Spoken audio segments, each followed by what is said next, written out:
Hey everybody, coming at you from out in the wilderness with another exciting video. And on the camera we have Nick. Now, several years ago I started a series of videos called Bushcraft Camping Survival Tips and Tricks. And what those are for is for all these little tidbits of information that aren't related that I just wanted to put on video. And it's been a while. I've done 5 of them, and this will be number 6 because I have a few tips and tricks that I want to show and talk about. So these videos are so spaced apart, I'm going to put them in a playlist. But there's a navigation trick that was shown by my friend Lars on Survival Russia, and it's a 2-man flag trick. And he tried showing it by himself, and he couldn't hardly show it by himself, so Nick and I are going to show the trick today, how it should be done with 2 people. But I learned this from Lars. Okay, so you ready to get started, Nick? Yeah, let's get to it. All right, let's get to it. Now, normally, whenever you're using a compass and you're navigating, like if there's a field or a mountain off in the distance or a lake or some sort of object that kind of stands out, what you'll do is you'll take your compass and you'll aim it in the direction that you want to go. Okay, and then you'll set your travel, like I want to go east, and then you'll put the red in the shed, north, and you just aim it to that object. Okay, now see, like if I want to pick that tree right there, if I want to pick that, that's fine and dandy, and you'll just walk to that object, and then you stand on the other side of it, and then you'll shoot it again. So, but if you're in hilly land or thick land or a forest where all the trees look the same, then it's hard to keep in a straight line because it's really hard to pick an object far off. And the more objects, the closer together you get, the more you can be off. And so that's where the flag trick comes in. So I want to show you one thing right here real quick with this before we move on. See the little hole in the compass? What you want to do is you want to shoot through that hole until you line it up with your object, and that's how you'll have accuracy. I can't hardly see through there. I'm not lined up with the tree, am I, Nick? Not at all. That's more like... Hold it up and see. You hold it up and aim. See the little luminous There's a tree line? Yeah. So you do like that, I think. Yeah, exactly like that. Yeah. Okay. But if the woods are full of trees that all look the same, you can't do that. So, yeah. All right, so we're going to show you the method that Lars was talking about. He said he learned it from the French Foreign Legion. Now, if you look behind me back in here, this is exactly what I was talking about. See how there's nothing out here but pine trees? And there's so many pine trees, if you were to aim your compass at one and try to walk to it, you know, what's the chances of every time you walk towards a pine tree, you picking the right one that you picked? Okay, so this is where this method works. Now what you need is a good long pole of some kind. We have a piece of bamboo right here, all right? And what you want to do, the height of the pole depends on how many hills there are because you're going to have to see it. So what we have in here, any kind of orange flag will work, but this orange flag, this is from the Hidden Woodsman. He makes these and sells these. Now when he makes them, they have 4 loops on each end, and when he sells them, they come with, on one corner, they come with stretchable bungee type material with a cord lock, but I added another one so that we've got 2 on here, okay? Yeah. So, all right, what we're going to do is we're going to take this, and we're going to slide this flag on here just like this. If you hear loud popping noises, I'm killing about, 50,000 mosquitoes around me. They're everywhere. It's terrible. It's funny, a horse trailer just pulled up. You can see down the trail there's a horse trailer, so they'll be getting horses out here in a minute. Yeah. Alright, so the way this works is you take your main shot. Yeah. You lift up on this, and you pull down, and you lift up. That's all there is to it. Okay. Now, kind of like to see somebody ride a horse through these woods back here. I know. These are more open, but you know. I've never seen horses here. Anyway, Now what this person does is they grab the flag and they walk through the woods while one person stands back here with the compass. And you can scream at each other, but Nick and I have walkie-talkies, okay? Yep. And that's how we're going to communicate. Since I'm on video, you don't want to hear me screaming. Nick's got his, I got his, Yeah. all right? So what we're going to do is come over here, Nick, and grab this. Now you're going to have to grab it by the front and just drag it through the woods, and then I'm going to guide you. I'm going to say left, right, okay? So what we're going to do, was that you? Yeah, that was mine. Turn mine on. Okay, let me get my compass out. So what I'm going to do now is get my compass out so that I can kind of direct him. Yeah. All right, let's go.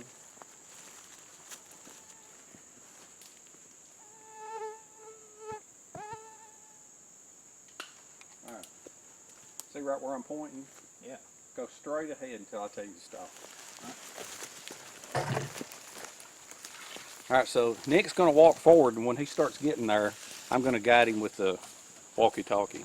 All right, Nick, can you hear me? Yeah, can you hear me?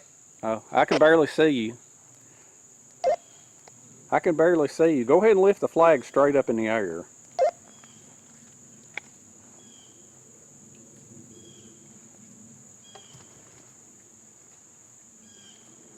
All right. Let's see.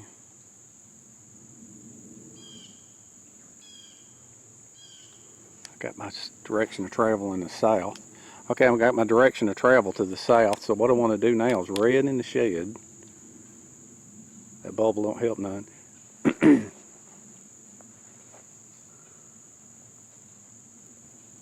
Nick, walk to your right about 20 feet.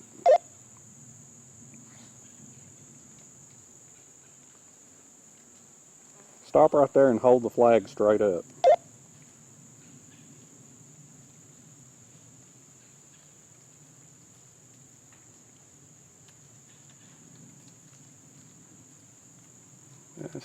Oh, you got a mosquito on me.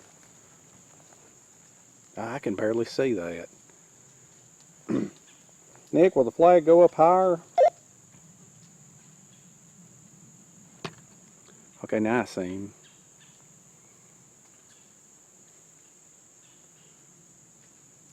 Can you see it? Yeah, I see it. Walk to your right 5 feet. Now, y'all are clearly seeing how far off this is. Okay, stop right there.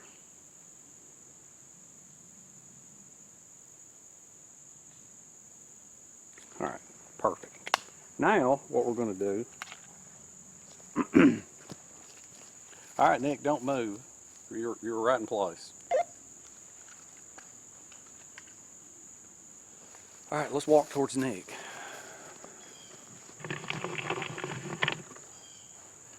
Now, as you can see, as we're walking towards Nick, see how far off I'm having to travel? I'm having to go around all these objects. Let's see where Nick is. And there he is. See the flag? Alright. So, there's the flag. Wow, look at that. Look at all this. Look at all these bones everywhere. Never know what you're going to find out here. If you guys thought the mosquitoes were over there, you should try them over here. Oh, no. Alright, hold the flag straight up in the air, Nick. Alright, so there's the flag that I came to. And so now what we're going to do... Now what I do is hold the flag straight on the ground, Nick. So now... Hold it straight up and don't move. So now what we're going to do is I'm going to stand in front of Nick and he's going to walk to another one.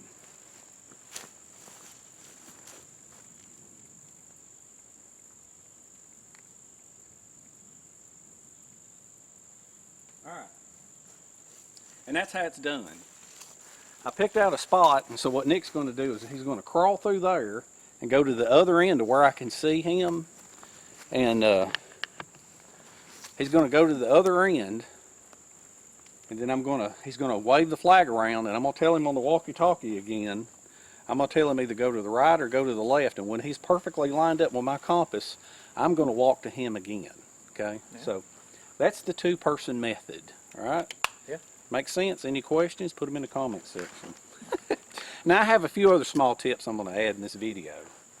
All right. Like how to keep all these mosquitoes off of us? Like Yeah, on your face right there? This is unheard of in the middle of the day because there's no water here. All right, so moving on to the next one. I just got through with the navigation flag concept trick, and the other thing I forgot to mention about is another use for when you have the flag, especially if you've already got it on a pole. If you're not at a campsite and you're off the trail bushwhacking, sometimes when you set your camp up, when you go away from it, you may get separated from it. You may actually not be able to find it. So it's a good idea to have a bright piece of something like this tied to the top of your shelter, or better yet, if you've used the flag method, just go ahead and leave this hanging up in the air so that if you're off in the distance and you get turned around, you'll definitely be able to, it'll be a better view of how to find your camp.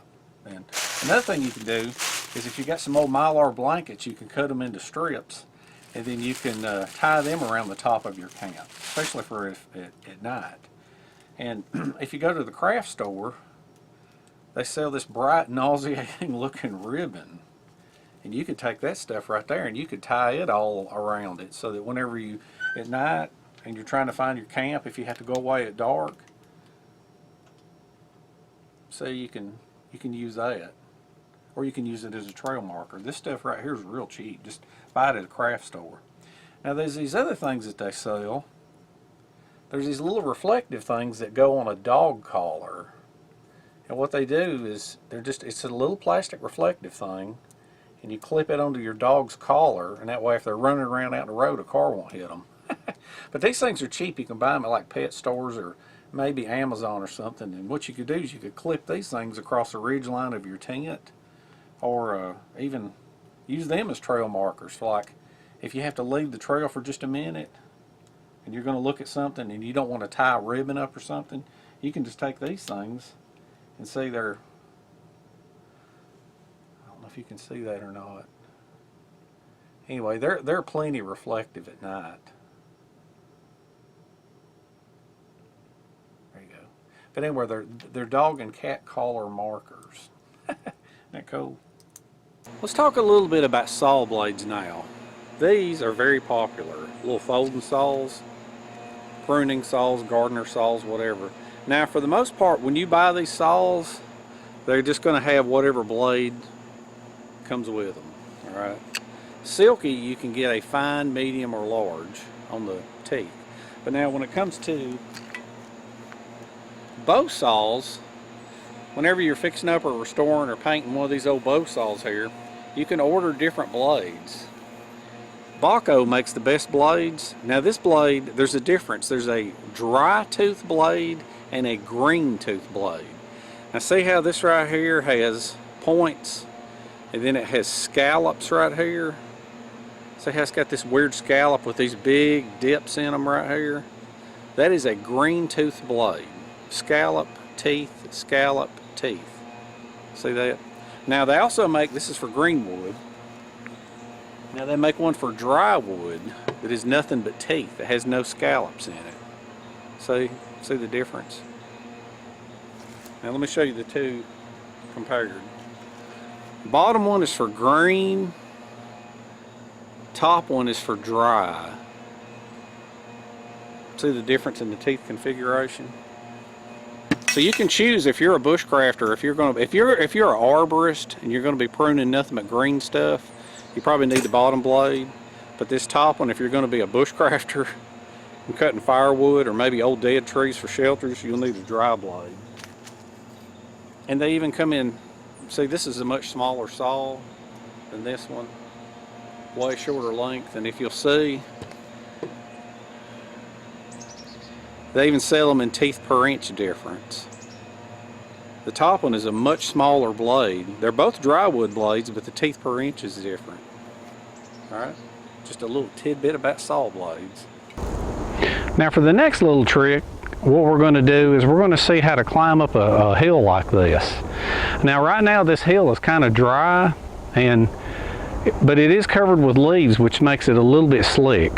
Now if it was wet and rainy, it would be really, really, really slick.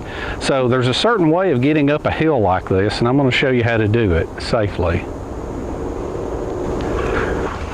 First thing you want to do is you want to get a stick that's about 2 feet taller than your head. Then you want to sharpen the end of it.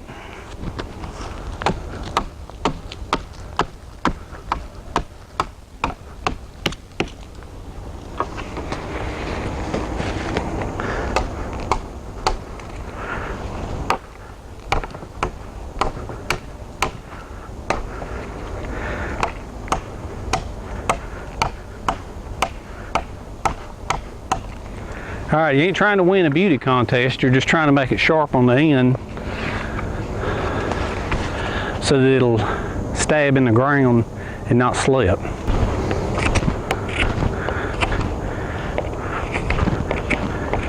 All right, you can do the finishing touches there with a knife. So now what you want to do is with the stick,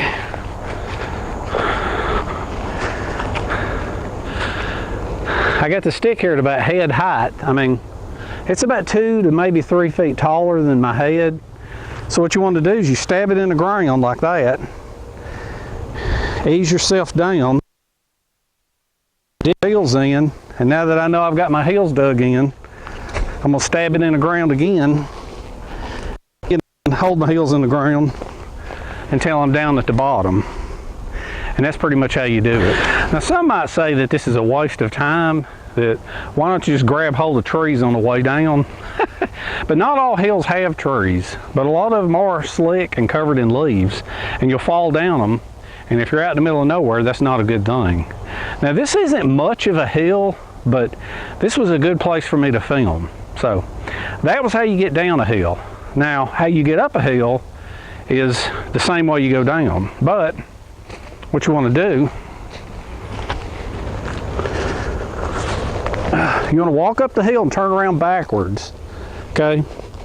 And then you're going to kind of dig your heels in as best as you can, if you can.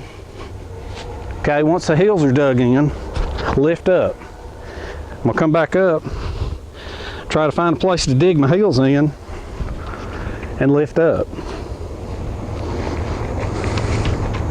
And that is how you get down a hill. Let's come back down. If it was a really steep hill now, like I say, I dig in and move down. Come down, dig in, move down. Okay? Now with that process, you can make your way down a very steep hill. All right? Sound good? Oh, and sometimes if you have the physical strength, you can do it with 2 sticks, one for each arm. That way you'll be coming down on all 4s like a spider. I always like multi-use gear, and this is a piece of stainless steel tubing. All right, probably multiple uses, but there's 4 uses that I know of. Okay, so we're going to go over these and I'm going to show you about them. First and foremost, when you carry a piece of tubing like this, you can use this as a bellows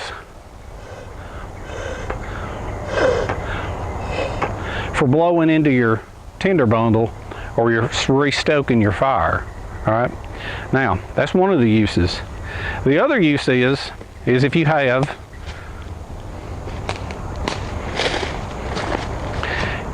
there's certain trees, and you're going to have to find out which ones they are. I know birch is one of them, and there's a couple of others. There may be maple and there may be silver maple, but birch is the best. But with a lot of trees, if you can't get water, what you can do is you can take your knife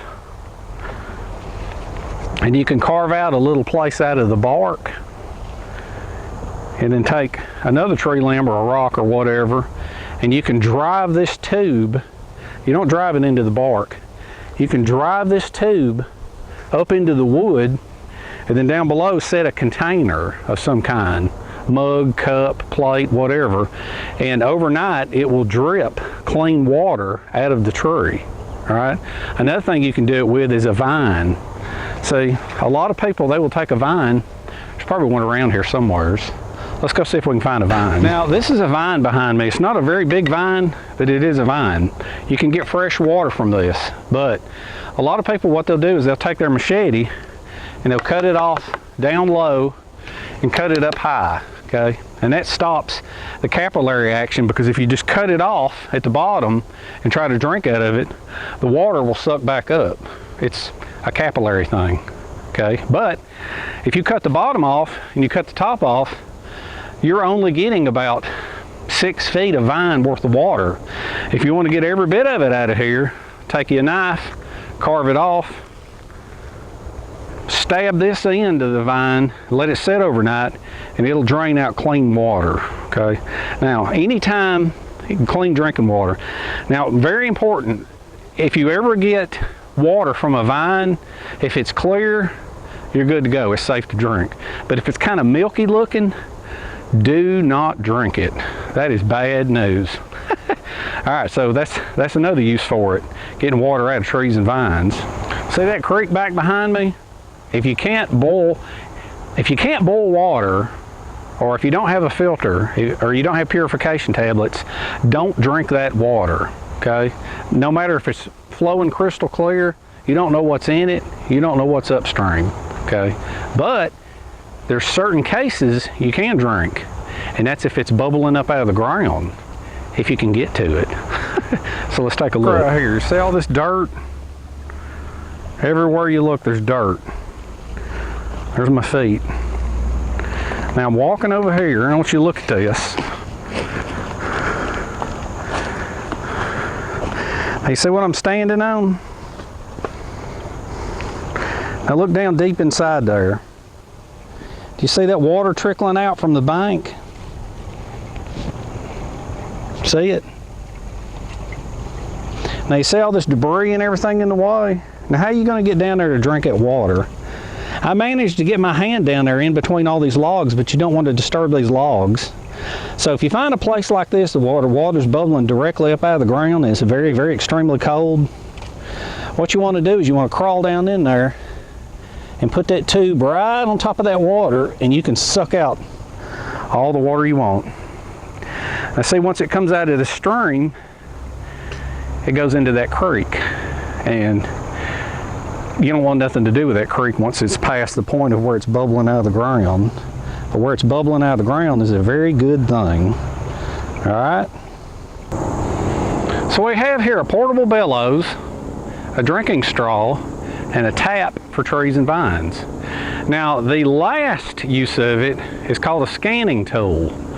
Now this may not make a lot of sense to a lot of people, but here goes.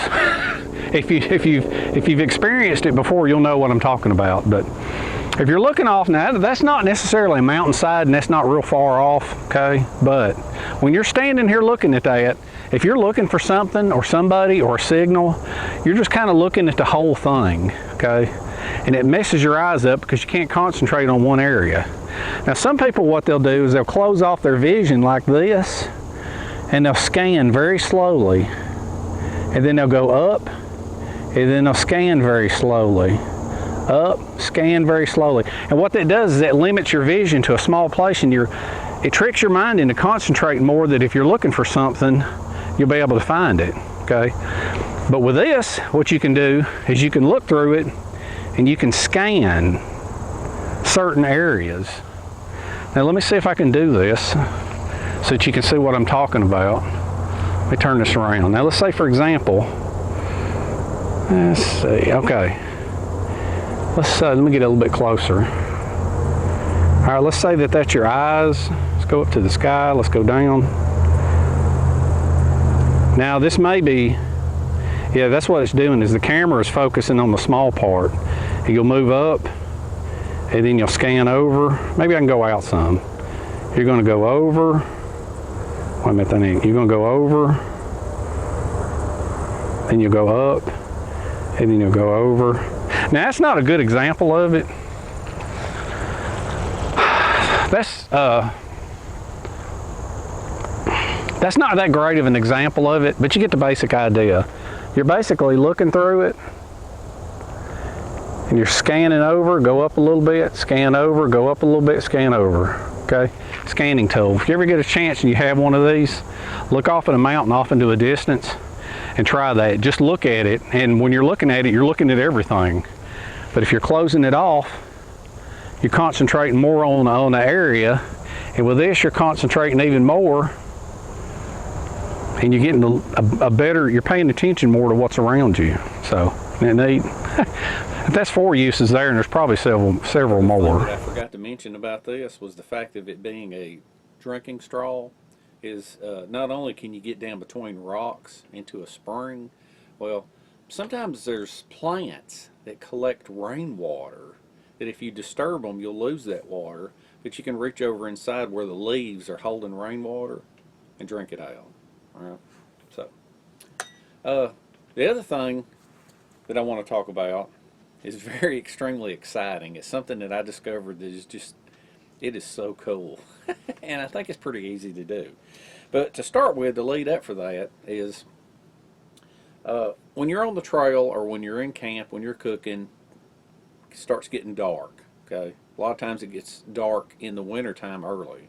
So we start using these headlamps. This is a cheap headlamp that I bought like from the dollar store, and it swivels forward.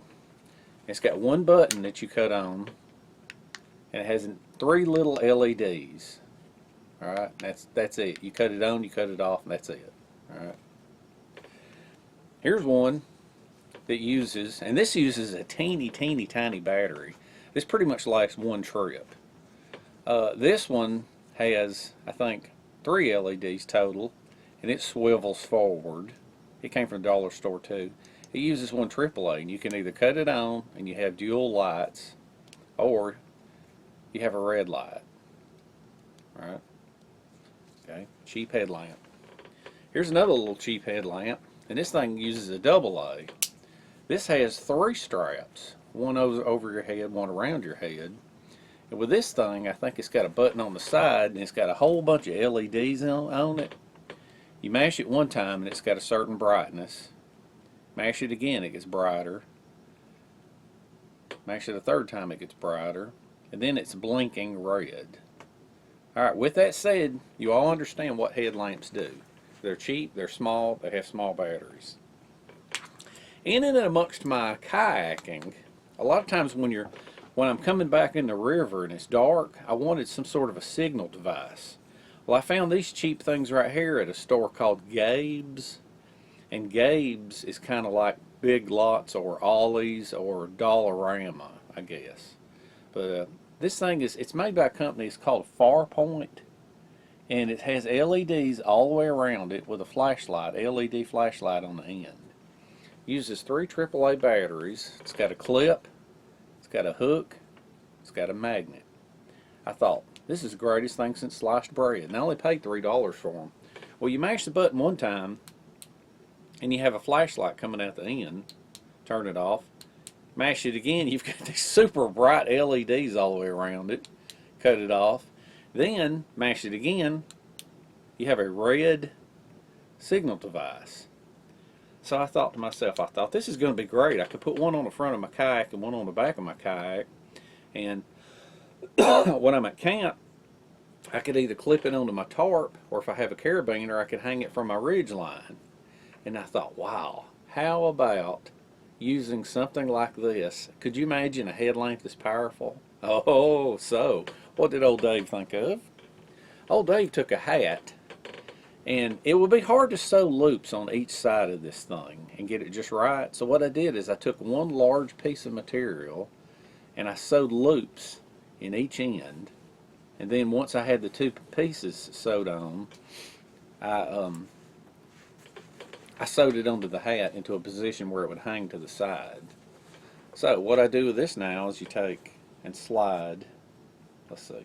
Okay, I got these clips turned to where the lights are to the outside, and all you do is you slide it through the tube, and it clips on, and then I kind of scoot this material back right here, just like this.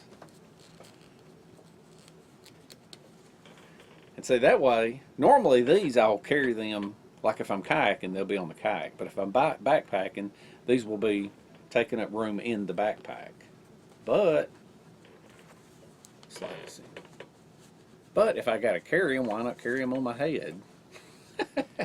Especially if I'm traveling tonight. But these things, when you've got two of these things, it'll brighten it up like it's like you got car headlights. Now what I'm gonna do, how's that look? Tactical looking, ain't it? Now what I'm gonna do is I'm gonna cut the lights off here in the gear room because it's raining outside, and I'm just gonna walk around and I'm gonna show you the difference in these things, because these things, they'll throw off light forward in that one position like a car, and then in the next position it lights everything up around me. It's incredible. All right, so let's take a look. Here's the hat. Fixing to put it on again. There. Got them right on the side. They're slid right in. I can slide them right out. Now what I'm going to do is I'm going to cut the light out. There you go. Now I'm going to turn around. You're in the dark because the gear room doesn't have what do you call it? Windows. Alright, now that's one light. See how bright it is? Now let's cut the other light on. If I can find the button. There you go. Now see, that's two lights right there. Now the beauty of this, the way these are, is I can lift them up and I can move them around if I have to. See? Now as far as just walking, let's take the camera. I want to see how it looks through the viewfinder. Okay, now see how it's throwing out. I can look down at the path that I'm walking on, and I can look up. See, I can scan all around with my head, which is great. All right, so now let's swap positions. I'm gonna switch to the next position. All right, next position. I'll turn this off, around. All right, I've got the headlamps right here, nice and bright. Let's cut them off. Let's go to the next position. Wait a minute, that one toggled through the, skipped a position. Now as you can see, it's throwing out a luminous glow all around me. I'm gonna walk over here to a distance. And you can see, like everything on this table right here, see, I can reach around here and I can find things on the table. Let me carry you with me here. See, this seems to be, let's light up this table here. Got the tripod on. So you can see the shadow throwing off. See, I can see everything just as plain as day. Alright, now let's look at the final position, the signal position. For if you're lost, this is the non-camping part of it. This is the survival part of it.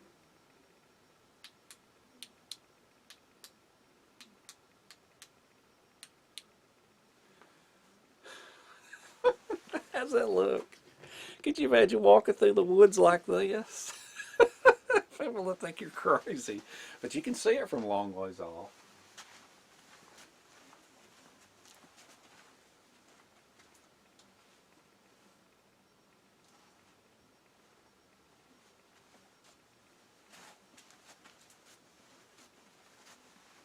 See, if you were lost, of course, I don't know if there was an alien hunter, they might shoot you. But this is so cool. If you can rig up something like this, I mean, it covers all the bases. Spotlights, lantern style for cooking and camping and being around camp, and then signal style for if you get lost, or if you want to get if you want to contact aliens.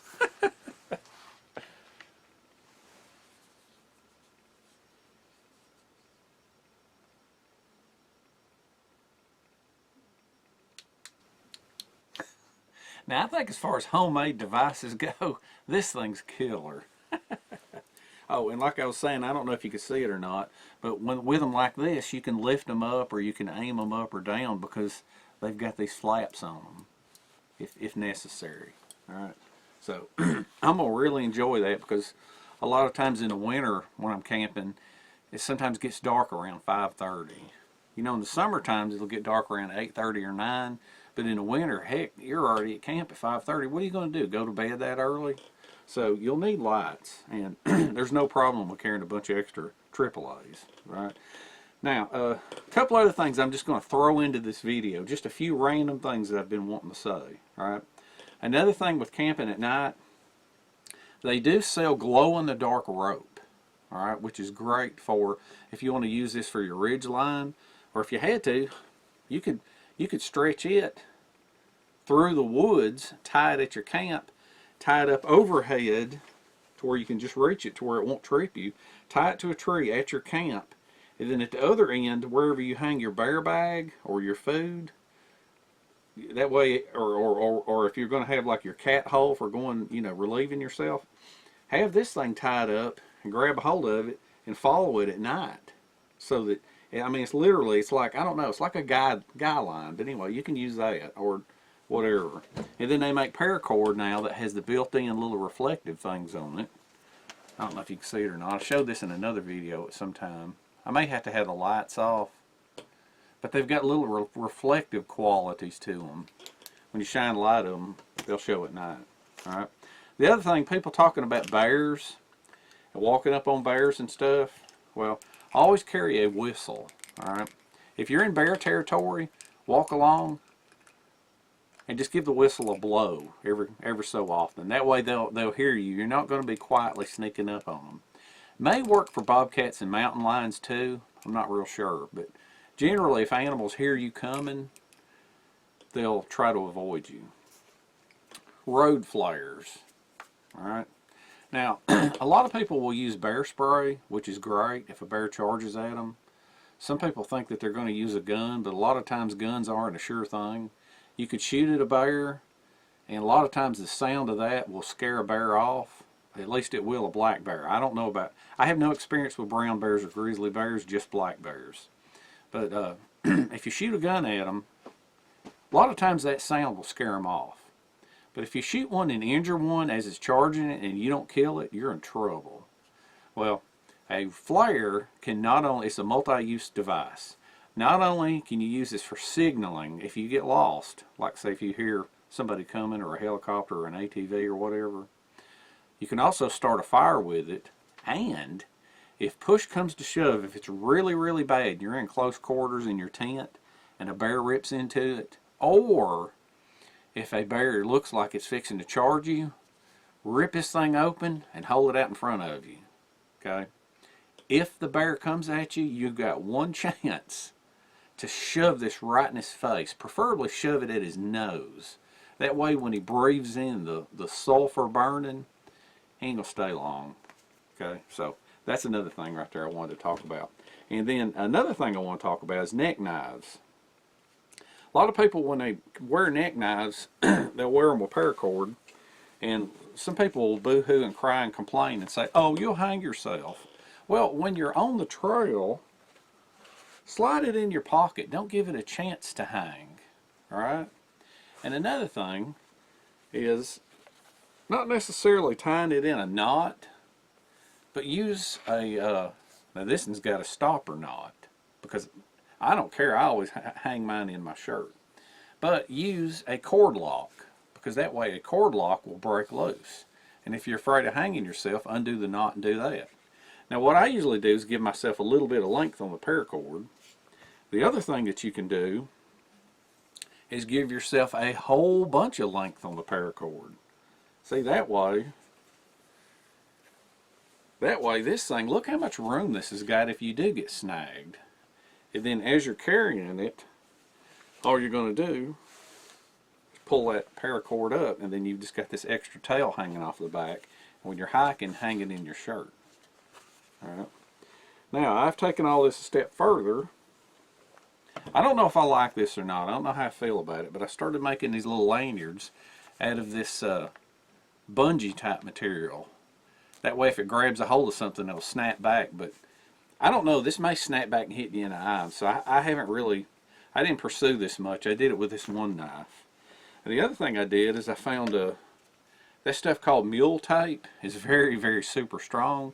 Well, you can get it in different colors, and I got this in olive drab. But what I started doing is I sewed it into a Fast-Tex buckle.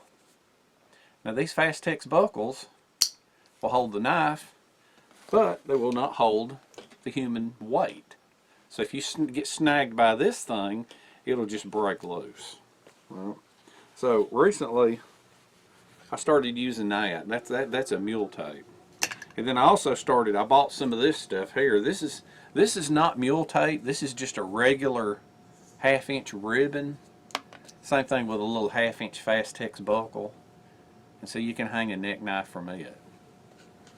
Just put it right around you just like that. That one's a little harder to snap because it's brand new. But then when you're hiking, you just stick it in there. And then when you need your knife, you'll pull it out. Isn't that neat?